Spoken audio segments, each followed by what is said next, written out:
नमस्कार दोस्तों। आज हम शिक्षा का अर्थ और उसकी परिभाषाओं के विषय में जानकारी प्राप्त करेंगे। जैसे कि शिक्षा का अर्थ, शिक्षा शब्द की व्युत्पत्ति संस्कृत की शिक्ष धातु से हुई है, जिसका अर्थ है सीखना और सिखाना। शिक्षा में वह सब कुछ निहित है जो हम समाज में रहकर सीखते हैं। हम सर्वप्रथम ये जानना चाहेंगे कि वेदांत इस विषय में शिक्षा के बारे में क्या कहता है। समस्त ज्ञान हमारे अंदर ही विद्यमान है, एक बालक में भी है, केवल उसे जागृत करना है। बालक में ज्ञान का जागृत होना ही शिक्षा कहलाती है, ये वेदांत कहते हैं। एजुकेशन शब्द की उत्पत्ति लैटिन भाषा के एडुकेटम शब्द से मानी जाती है। एडुकेटम शब्द दो शब्दों से मिलकर बना है। एडुकेटम ई प्लस ड्यूको, ई का अर्थ है आउट ऑफ, ड्यूको का अर्थ है टू लीड फोर्थ और टू एक्सट्रैक्ट आउट। अतः एजुकेशन का शाब्दिक अर्थ है आंतरिक को बाहर निकालना, और ये भी कह सकते हैं एडुकेटम शिक्षण की एक क्रिया भी है। दूसरा, शिक्षाविद एजुकेशन शब्द की उत्पत्ति लैटिन भाषा के अन्य दो शब्दों से भी मानते हैं। प्रथम एजुसियर, जिसका अर्थ है टू ब्रिंग फोर्थ, प्रेरणा, पथप्रदर्शन। यह ब्रीडिंग शब्द का ही समानार्थी है, आगे बढ़ना। दूसरा एजुकेयर, जिसका अर्थ है टू एडुकेट। यह टीच, इंस्ट्रक्ट, स्कूलिंग, ड्रिल तथा इंडोक्राइनेट का समानार्थी है। इस प्रकार हम कह सकते हैं कि लैटिन भाषा के इन तीनों शब्दों का आशय है बालक की आंतरिक शक्तियों का पूर्ण विकास।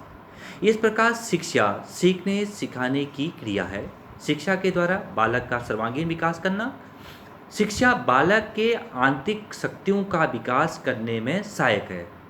इस प्रकार हम कह सकते हैं कि शिक्षा का अर्थ सीखना और सिखाना।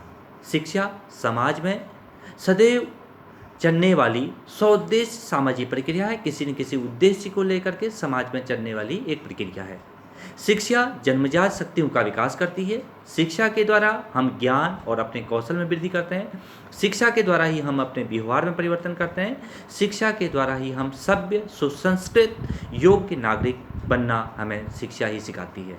इस प्रकार हम कह सकते हैं शिक्षा मानव जीवन के सर्वांगीण विकास में सहायक है। शिक्षा की परिभाषाओं की दृष्टि से देखें तो सर्वप्रथम यदि हम अरस्तु महोदय की परिभाषा को देखें तो उनके अकॉर्डिंग है शिक्षा स्वस्थ शरीर में स्वस्थ मस्तिष्क का निर्माण करती है। यदि हम पेस्टोलॉजी के अनुसार देखें तो शिक्षा से मेरा अभिप्राय उस प्रशिक्षण से है जो अच्छी आदतों के द्वारा बालक में नैतिकता का विकास करती है। और कांट महोदय के अनुसार देखें तो शिक्षा व्यक्ति की उस पूर्णता का विकास है जिस पर वह पहुंच सकता है। उसी प्रकार हम भारतीय परिप्रेक्ष्य में देखें तो स्वामी विवेकानंद के अनुसार मनुष्य की अंतर्निहित पूर्णता को अभिव्यक्त करना ही शिक्षा है। उसी प्रकार हम फ्रोबेल के अनुसार देखें शिक्षा वह प्रक्रिया है जिसके द्वारा बालक अपनी आंतरिक शक्तियों को बाहर की ओर प्रकट करता है। और हम राष्ट्रपिता महात्मा गांधी जी के अनुसार देखें तो शिक्षा से मेरा अभिप्राय उस प्रक्रिया से है जो बालक और मनुष्य के शरीर, मन और उसकी आत्मा के सर्वोत्तम गुणों को अभिव्यक्त करती है। जॉन डीवी महोदय के अनुसार जिस प्रकार शारीरिक विकास के लिए भोजन का महत्व है उसी प्रकार सामाजिक विकास के लिए शिक्षा का। और लॉक महोदय के अनुसार पौधों का विकास कृषि के द्वारा और मनुष्य का विकास शिक्षा के द्वारा ही होना संभव है। शिक्षा की बहुत सी परिभाषाएं देने के पश्चात महात्मा गांधी, पेस्टोलॉजी और टैगोर द्वारा दी गई परिभाषाओं का यदि हम विश्लेषणात्मक अध्ययन करते हैं तो हम पाते हैं कि शिक्षा से मेरा अभिप्राय उस प्रक्रिया से है जो बालक और मनुष्य के शरीर, मन तथा उसकी आत्मा की सर्वोत्तम गुणों को अभिव्यक्त करती है। ये महात्मा गांधी जी ने कहा था। महात्मा गांधी जी के इस परिभाषा में दो शब्दों का विश्लेषण किया गया है, जिसमें एक बाहर निकालना, टू ड्रॉ आउट। एजुकेशन शब्द लैटिन भाषा के एडुकेयर शब्द से बना है, जिसका अर्थ है प्रेरणा अथवा बाहर निकालना। इस संबंध में स्वामी विवेकानंद के विचार ज्ञान बच्चे के अंदर विद्यमान है।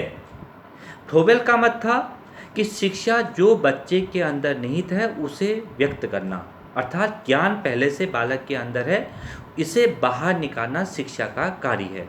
फ्रोबन ने ज्ञान और शिक्षा की तुलना बीज और वृक्ष से की है। वृक्ष बीज के अंदर निहित है, परंतु यह व्यक्त तभी होगा जब कुछ समय तक माली बीज में खाद व पानी दे और पौधे के उचित तापमान मिले। इसी प्रकार ज्ञान तो बालक के अंदर निहित है, अर्थात जन्मजात है। शिक्षा का कार्य तो उसे बाहर निकालना है। इस प्रकार हम कह सकते हैं कि संपूर्ण ज्ञान व्यक्ति के अंदर निहित है, केवल उस ज्ञान को बाहर निकालना ही शिक्षा का एक कार्य है, शिक्षा की एक निश्चित परिभाषा मानी जा सकती है। दूसरा, यदि हम सर्वोत्तम प्रवृत्तियाँ, बेस्ट इंस्टिंक्ट्स, कहने का अर्थ है सर्वोत्तम प्रवृत्तियाँ न तो नैतिक होती हैं ना ही अनैतिक होती हैं। ये अपने में नैतिकता या नैतिकता का तत्व नहीं रखती हैं। एक उदाहरण द्वारा हम समझ सकते हैं कि इसको, यदि कोई व्यक्ति ईमानदार है तो उसके अंदर नैतिकता का गुण होगा, यदि वो व्यक्ति बेईमान है तो उसके अंदर अनैतिक होगा। किंतु यदि वह भोजन करता है या कपड़े पहनता है तो इन दोनों कामों में नैतिकता व अनैतिकता नहीं आती। बालक के अंदर निहित प्रवृत्तियां न अपने आप में अच्छी हैं न बुरी हैं, यह तो उसका प्रयोग है जो उसको अच्छा व बुरा बना देते हैं। सर्वोत्तम प्रवृत्तियां का पता बालक के कार्य करने से ही लगाया जा सकता है। जैसे उसका, यदि वो कपड़ा पहन रहा है, यदि वो भोजन कर रहा है, यदि वो ईमानदारी से कार्य कर रहा है या बेईमानी से कार्य कर रहा है, ये सारी की सारी उसकी प्रवृत्तियां हैं। उन प्रवृत्तियों को बाहर निकालने का कार्य कहीं न कहीं शिक्षा के द्वारा किया जाता है, जो शिक्षा व्यक्ति जीवन में ग्रहण करता है या शिक्षा प्राप्त करता है। शिक्षा मनुष्य की आंतरिक शक्तियों का प्राकृतिक, सुसामंजस्यपूर्ण और प्रगतिशील विकास है। इस प्रकार हम कह सकते हैं कि शिक्षा आंतरिक विकास, इंटरनल डेवलपमेंट, दूसरा सुसामंजस्यपूर्ण विकास, हार्मोनियस डेवलपमेंट, और तीसरा हम कह सकते हैं प्राकृतिक विकास, नेचुरल डेवलपमेंट, और चौथा प्रगतिशील विकास, प्रोग्रेसिव डेवलपमेंट। शिक्षा के द्वारा ही व्यक्ति एक नई ऊंचाइयों को और नए ज्ञान को प्राप्त कर सकता है।